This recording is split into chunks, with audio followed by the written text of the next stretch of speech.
Hi everyone, my name's Lily and I'm the book blogger behind Utopia State of Mind, and today I'm going to bring you the first installment of my 12 authors, 12 books. I will link the announcement video below if you didn't watch it, but basically it's that I asked 12 of my favorite authors to recommend me a book, and so this is the first installment.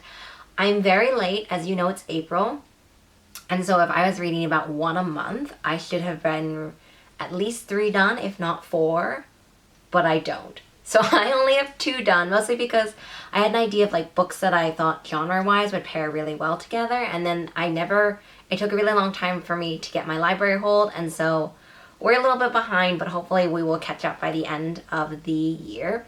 The first one is Victoria Lee's recommendation of Detransition Baby. So if you didn't know, Victoria Lee, I just wrote a bunch of books that I really love. The Fever King and The Electric Air are over on my favorites shelf.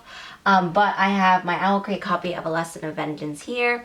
They're just really fantastic books. They are all like queer YA fantasy books, and they're fantastic. And so Detransition Baby has been on my radar for a while. I was really excited to read it. And then when Victoria wrote back and they were like, hey, I think you should read Detransition Baby for my recommendation, it was kind of one of those serendipitous coincidences that was the book. So basically, in Detransition Baby, I loved it so much that I also had my book club read it because I was like, yes, I really want to talk about this with a bunch of people, because I find that really helps me work through what I'm thinking about the book. And so in Detransition Baby, I just was really fantastic. I felt like the first half was just something that I had to like stop after every chapter and really think, because I think that we have really concrete ideas about gender in a way that I think hopefully society is progressing more towards like a more open, fluid idea of sexuality. And I think that though for gender, I think we're a little bit behind probably, what we should be. I mean, we're definitely behind what we should be, but we're behind in terms of kind of the acceptance. Like that was something that I kept coming back to in conversations, and I was kind of like, would this be the same conversation, or would we, in the book club sphere, right? Like, would we feel this way if this was a character coming out about sexuality, and not necessarily a character coming out about being transgender or detransitioning, like all of these different things. And so I felt like the first half of Detransition Baby was really delving into these questions of identity and the way that identities change. And then I felt like the latter half of Detransition Baby was really focused on the plot of the story and the action of the story. And I actually really liked that, because I don't know if it maybe was still like going on in the book, but that I personally felt like there was less, because I think that the first half of the book really focuses on how these 2 characters and how the characters are meeting each other, and then once they have met, then it's about kind of what happens. And so I felt like that was a really interesting way. And I also really loved how Detransition Baby had tons of things to think about. There was like a reading question guide thing at the end of the book, which I found was really helpful. The writing style is really approachable, and it never felt like it was too, not academic, but like it never felt like it was trying too hard to be like really insightful or profound or even just like educationable, I felt like, even though some of the concepts were new to me and also certainly to my book club member people. So I felt like Detransition Baby just really beautifully kind of captures the amount of ability it has to talk to readers who might just be seeing the name and picking it, off of a bookshelf, and also people who are really deeply looking for a book about transgender identity, and also a book about detransitioning, and also a book just basically a queer adult contemporary, also about motherhood as well, and like parenthood, I think was one of those themes in Detransition Baby that also really fascinated me and resonated with me. This idea of like construction of gender, construction of like ideas about parenthood and motherhood. Like it just there were just so many things that I wanted to talk about, which is why I decided to ask my book club to read it. And yeah, it was just such a fantastic book that I think everyone gets a lot from. Basically, there's the plot, there are all of these kinds of conversations and contemporary issues, and then there's also the ways that it resonates with people. For example, with me, the way that it was resonating with how I think about motherhood and I think about parenthood. So those are my thoughts about Detransition Baby.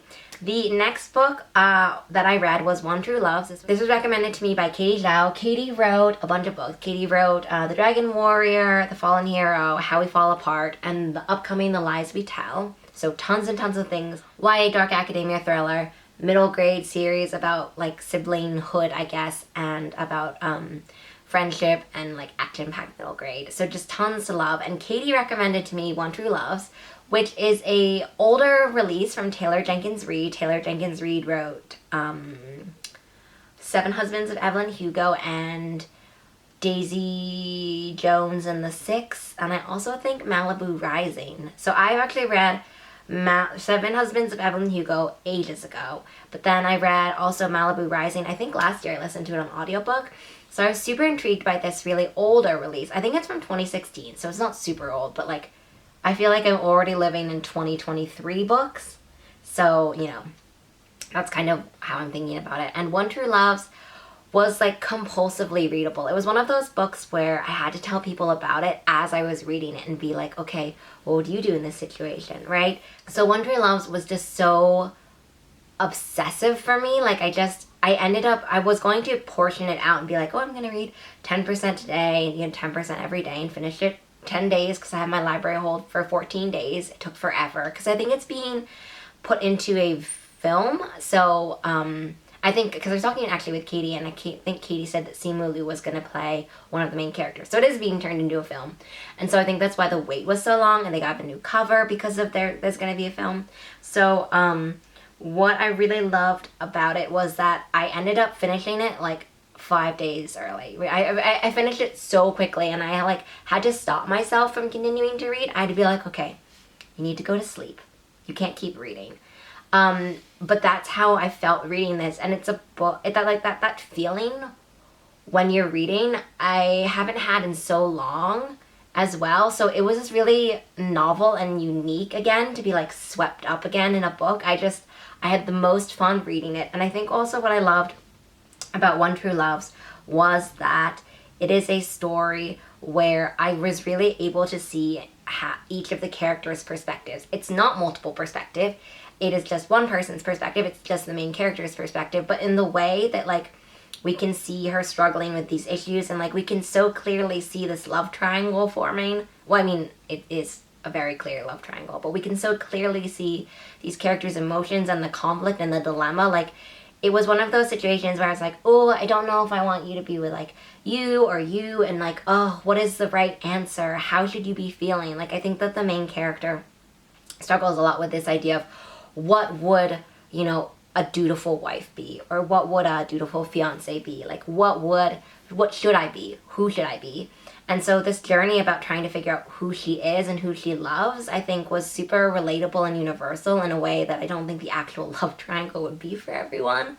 But I also really loved how One True Loves kind of explores this idea of your true love. I think we have this idea that like, and I think it stems kind of from soulmates. We have this idea that there's one true love waiting for us, you know, like there's a soulmate. And I just feel like that narrative is very narrow.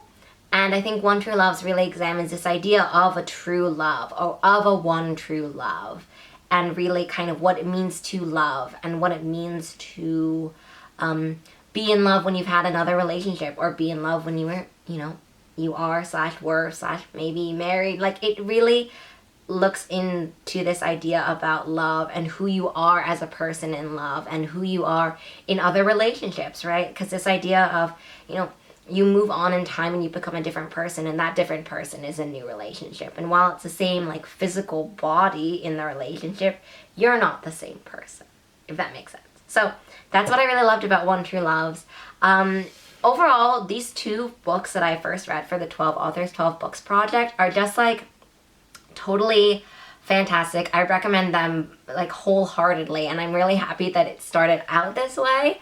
I honestly haven't picked the next book that I'm going to read for the 12 Authors, 12 Books project, but I gotta like get on it basically.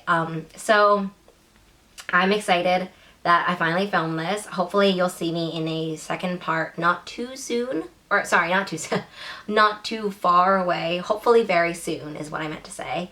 Let me know if you've read either of these two books. I'd love to discuss them with you all, and yeah, let me know what you think in general. I will see you in the next one, hopefully, and I hope you have a really great day / reading month / reading journey, I guess. Alright, bye!